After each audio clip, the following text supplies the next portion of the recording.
The Sedin Twins do everything together, and now that includes going into the Hockey Hall of Fame. Justin Pooni of Locked On Canucks is here to talk about that and this year's Canucks team as well. We've got all that and a lot more coming up on the Locked On NHL podcast.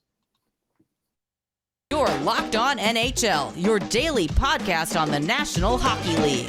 Part of the Locked On Podcast Network, your team every day.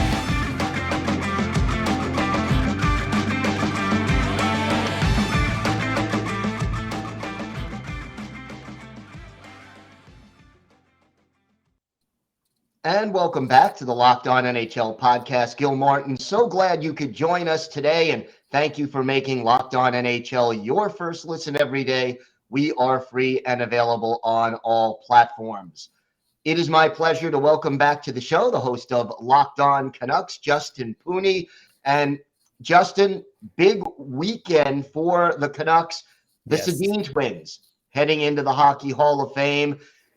What is the legacy of these two twins who were drafted together, played together? Now they're going into the Hockey Hall of Fame together. Yeah, well, Gil, it's been rough on the ice, as you know, we've all know.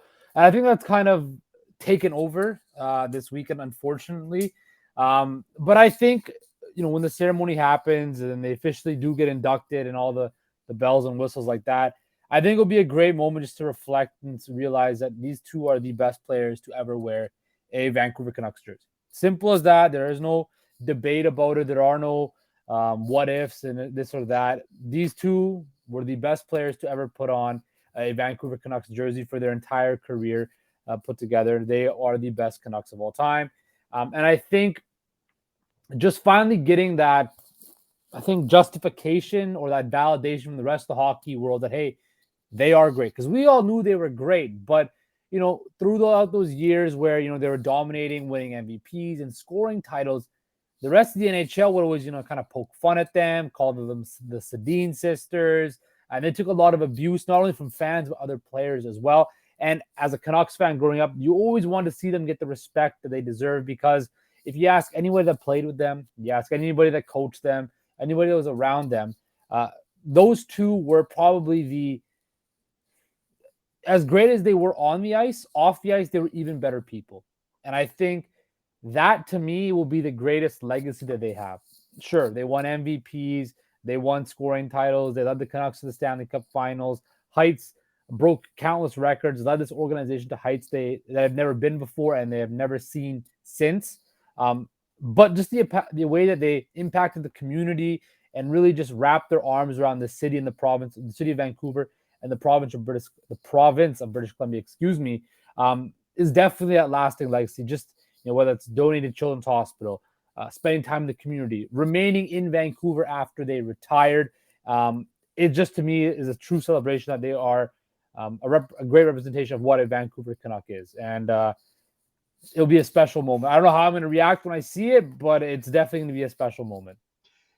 What do you think their on-ice legacy is going to be? I mean, the chemistry these two guys had was just off the charts. Absolutely. You know, they played their whole careers together. And then, of course, Brian Burke, the infamous story about how he just made all those shrewd moves before the draft and then getting those two guys. Now, it wasn't all peaches and roses when they first came into the league. If, you know, many Canucks fans will remember, it took them a good 5-6 years before they finally became those top-line players.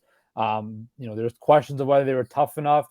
You know, I think either Daniel or Henrik, one of them this weekend, said that, you know, there was a point in time early in their career where they thought they were just going to go back to Sweden and play, right? But again, the toughness. People always talk about the skill and the chemistry, right? And rightly so, right? We've never seen two twin brothers play on the same line for the entirety of their career, play together like that. It's never going to happen. It never happened and never probably will ever happen ever again. But their toughness, right?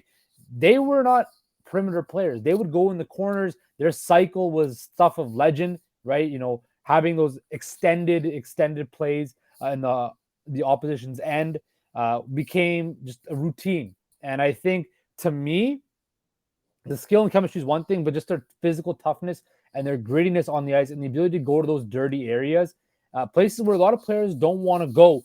Those guys were willing to go to those dirty areas and rack up a whole lot of points in doing so.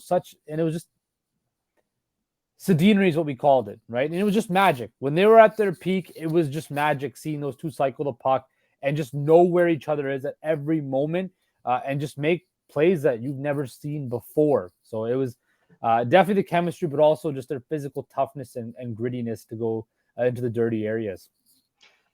Turning our attention to this year's team, obviously defense and goaltending a big concern. Mm-hmm. What do you see? Is there a way out? Is there a way for this team to get better? Can we bring Roberto Luongo back? I mean, speaking, we talked about the Sedins. Roberto Luongo, also another prominent Canuck, going to the Hall of Fame. But Thatcher Demko has not looked good this year.